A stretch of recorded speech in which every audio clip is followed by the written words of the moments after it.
자, 그리고 이제 통일교 의혹 계속 지금 불거져 있습니다. 오늘 경찰이 압수수색을 진행을 하고 있는데, 근데 윤영호 전 본부장이 진술을 사실상 번복을 했다. 8월에 수사받을 때, 그러니까 검찰의 특검에 진술할 때는 뭐 누구 이제 줬다, 뭐 현금을 몇 천만 원 줬다 이렇게 얘기했다가 권성동 재판에 나와서는 그 진술을 번복을 했어요. 이거 어떻게 해석해야 됩니까? 김규현 변호사 어떻게 해석해야 돼요? 글쎄요, 뭐 이제 기본적으로 저는 그렇게 봐요. 네. 왜 그런 이야기를 했겠는가? 이게 두 가지를 볼 수 있는데, 윤영호 본부장이 감형을 받기 위해서 다른 네. 사람들한테도 뇌물을 줬어요라고 그냥 이렇게 얘기를 했을 가능성이 있죠. 일반적인 경우죠, 요거는. 근데 두 번째 경우는 자기가 이제 줬던 뇌물, 뭐 권성동이라든가 뭐 다른 사람들한테 줬던 그런 금품들에 대해서 무죄를 받기 위한 전략으로 내 말은 다 거짓말이야. 내 말은 다 믿을 수 없어. 라고 흐트릴 목적으로 그냥 연막을 막 쳤을 가능성도 저는 있다고 봅니다. 그래갖고 예를 들어 사실은 내가 뭐 전재수한테도 줬고 누구한테도 줬고 누구한테 줬어. 막 나경원한테 주고 뭐 김규환 뭐 여러 가지 얘기를 많이 해요. 얘기를 해놓고 근데 그게 다 연막일 수도 있는 거죠. 정확하지 않은 그런 거라고 하면은 만약에 그게 이제 사실이 아닌 걸로 드러났을 때, 네. 야 권성동한테 준 건 그럼 어떻게 믿어? 아하. 얘 다 거짓말을 하는데.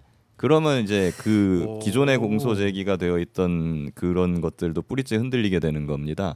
뭐 이런 어떤 연막 작전일 가능성도 배제할 수는 없겠다 싶은 생각은 들고요. 그리고 일단 첫 번째로 감형을 노리고 뭐 이런 걸 진술했다 하더라도 감형을 노리고 진술하는 것들은 사실 좀 신빙성이 많이 떨어지는 경우도 굉장히 많아요. 왜냐하면 감형받기 위해서 있는 거 없는 거 다 물거든요. 별로 정확하지 않고 증거가 굉장히 박약한 것까지도. 아하. 그렇기 때문에 그런 부분에 대해서는 이 지금 사실은 지금 나오는 것들이 정확하지 않을 수도 있다. 증거가 없을 수도 있다. 그렇기 때문에 윤영호 입장에서는 네. 이거 부정확한 것도 많은데 하면서 다시 또 지금 수그리는 태세로 전환하는 걸 수도 있겠다 싶은 생각이 듭니다.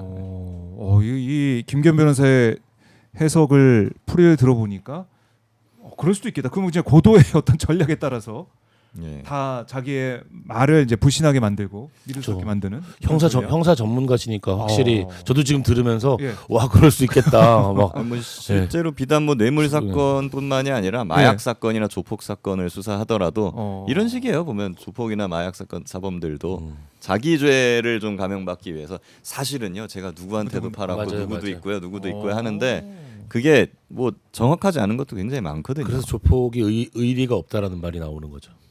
절대 의리가 없다. 절대 의리가 없다. 예, 예. 그런 게 수사 좀 절차에 들어가는 순간 의리란 없다. 오버랩이 되고 있는 윤영호 전 본부장의 이 진술 번복 논란이 아니겠느냐 이렇게 말씀하셨고 지금 근데 여러 번 이제 보도도 나오고 있습니다. 뭐 의혹 보도 나오고 있는데 거기에 대해서 뭐 전재수 전 장관도 SNS 글을 올려가지고 뭐 600명이 모였다는 통일교 행사 날 그 이 성당 미사와 미사 후 기념식까지 참석했고 또 9월 5월 알리바이 나왔는데 9월 알리바이 안 나오냐 2018년도에 그랬는데 이 통일교 행사 날 이때는 또 고향 의령에서 벌초를 하고 있었다라고 또 전재수 전 장관에게서 알리바이를 대고 있긴 해요. 오늘 경찰이 압수수색했다 그러는 것 같던데요. 네, 압수수색. 그러니까요. 자택이랑 뭔가 본인이 정말 아직은 뭐 진실을 알 수 없으니까요. 예.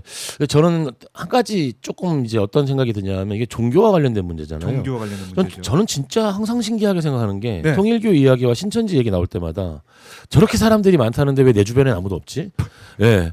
그러니까 그 사람들이 자신들이 얘기를 안 하는지. 근데 어떤 생각이 드냐면 종교라는 것의 본질로 돌아가 봤을 때 이게 어떤 본인들의 신념인지 모르겠지만 이들한테 탄압 프레임을 씌워주면은 이들은 뭉치거든요.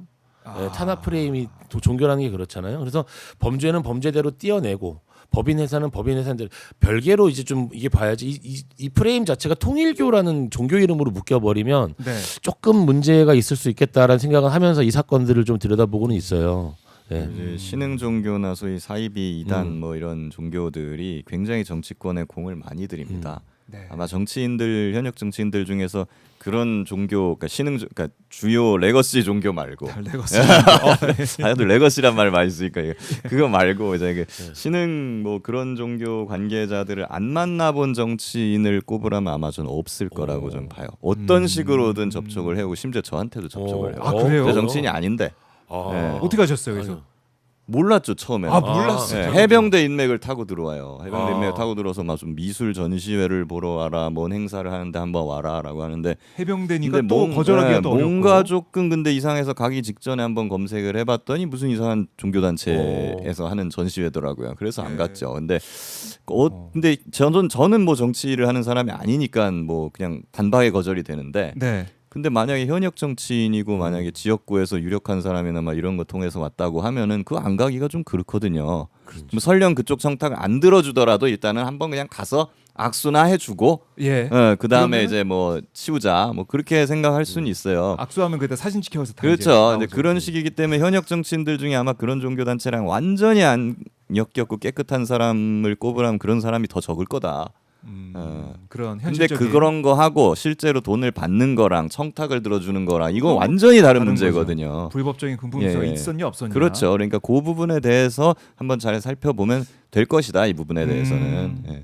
김정은 변호사도 한번 잘 생각해 보세요. 누가 은밀하게 접근해가지고 안 밝히고 있는 사람이 있을 수도 있어요. 저는 뭐 돈가스 사주겠다는 사람은 몇 명 있었지만, 조심하세요. 예. 근데 뭐 특별히 종교적인 이유는 없었던 것 같아요. 돈가스 얘기는 좀 여러 번 들었어요. 굉장히 그게 무서운 거예요. 네. 그러다가 이제 잘 살펴보셔야 됩니다. 저희 네. 집 주변에도 보면은 이제 막 붕어빵 팔고 그래요. 네. 그러다가 갑자기 붕어빵이 추워져가지고 네. 교회 안으로 붕어빵 가게가 옮겼어요. 옮겼어요. 이러면서 교회 안으로 들어오세요. 막 이래요. 그럴 수 있겠네요. 아 이거 조심해야 됩니다. 네. 조심해야 되고. 그러니까 누가 나 뭐 여기 이 종교 사람이 이렇게 하고 온다는 거 아니라는 거죠. 그렇죠. 그거를 조심해야 보통은 되고. 예술이나 무슨 평화 뭐 이런 단체로 위장을 하고 들어옵니다. 그 종교는 그리고 인위적인 어떤 해산 및 제압은 불가능하다. 종교의 성질상. 아, 종교라는 것의 성질상 네. 그럴수록 기본으로 돌아가서 얘들이 했던 범죄는 뭐다라고 범죄를 깔끔하게 처벌하는 거. 네. 그리고 법인과 관련돼서 뭔가 공익적인 문제가 있다 그러면은 법인 해산하는 거. 그렇게 접근. 법인 해산하는 게 왜 문제냐 사람들이 그게 뭐가 문제냐 하는데 엄청나게 큰 타격인 게 세금 문제에 있어서의 굉장히 큰 혜택이 사라져버리거든요. 종교법인격과 관련된 예. 그런 비영리 법인이 세금 문제의 혜택을 많이 봐요 실제로. 근데 법인격과 관련된 문제 그런 게 있기 때문에 그런 식으로 딱딱 그냥 원칙대로 처리를 하면 될 일이라고 저는 생각을 하고 있습니다. 알겠습니다. 원칙대로 하면 된다. 근데 지금 국민의힘에서는 특검 가야 된다 이런 주장을 계속 하고 있지 않습니까? 네. 어떻게 들으시고 계세요? 뭐 하려면 다 하죠 뭐. 아, 다? 특검 다 해도 된다. 근데 네. 오히려 저는 국민의힘이나 이런 데서 말은 그렇게 하지만 특검 하자 하면 옆에서 막 이렇게 잡고 있을 거라 야야야 하자 그러면. 좀 가만히 있어봐 말 이러고 있을 거라고 저는 보고 그리고 원칙적으로 특검을 하는 거에 있어서 아무런 장애 사유는 전 없다고 보는데 네. 다만 저는 그래도 안 해주고 싶어요. 제 개인적인 억한 심정 때문인지 모르겠습니다만은 제가 최상병 특검, 최혜병 특검을 맞아요. 그렇게 주장을 할 때 그렇네요. 거부권을 3번이나 행사를 해놓고 그러니까 거기에 저희는 대해서 말도 안 되는 무슨 뭐 기존의 수사기관이 수사가 진행 중일 때는 특검은 하는 것이 아니다. 뭐 예산 낭비다 이런 말도 안 되는 주장을 하면서 반대를 2년 동안이나 해왔던 집단들이기 때문에 진짜로 특검을 하고 싶으면 그랬던 부분들에 대해서 자신들이 잘못했다, 다 틀렸다라는 네. 부분을 인정하고 무릎 꿇고 국민 앞에 사과를 한다면 한번 제가 생각해 보겠습니다. 최혜병 특검이 3번이었었나요? 내란 특검 2번. 정말 특검이 거부가 엄청 저 됐었네요. 김건희 특검 4번인가 했을 거예요. 근데 이렇게 또 생각해 볼 필요가 있어요. 특검을 왜 하느냐라고 할 때 현재 있는 수사기관인 검찰과 경찰이 수사하기에 적합하지 않기 때문에 하는 거예요. 네. 내란 특검은 최혜병 특검은 왜 꼭 필요했느냐? 거기 연루된 관계자들이 다 검찰이 속해져 있고 네. 법무부 장관이 들어가 있고 이 범죄의 성질상 이게 단순한 경찰 검찰의 수사로는 어울리지 않는다. 특검법 이렇게 넘어가는 거거든요. 네. 그러니까 그럼 이게 완전 통일교회에서의 어떤 그뭐 자금 수수 문제라든 정치자금법 문제다. 이게 그럼 경찰과 검찰이 수사하기에 적합하지 않은 것이냐? 그렇게 보이진 그렇죠. 않거든요. 예, 그렇게 보이지 수사 의지도 않아요. 있어 예. 보이고. 또 만약에 또 관계자들이 뭐 수사기관에 많이 연루돼 있다 그러면 그때 발동할 수 있는 게 또 상설특검법도 있어요. 그러니까 뭔가 단계적으로 봤을 때 막 이 통일교와 관련된 새로운 특검법을 만들어 가지고 뭐 구속기관을 어떻게 하는 이럴 필요가 없고 네. 기존에 있는 수사기관이 수사를 잘 하도록 놔두면 되는 그런 종류의 사건이라고 보이거든요. 그렇네요. 그래서 네. 지금 당장 특검으로 가는 것은 문제가 있는 그런 시간 아니냐 이런 지적이 나오는 것 같습니다.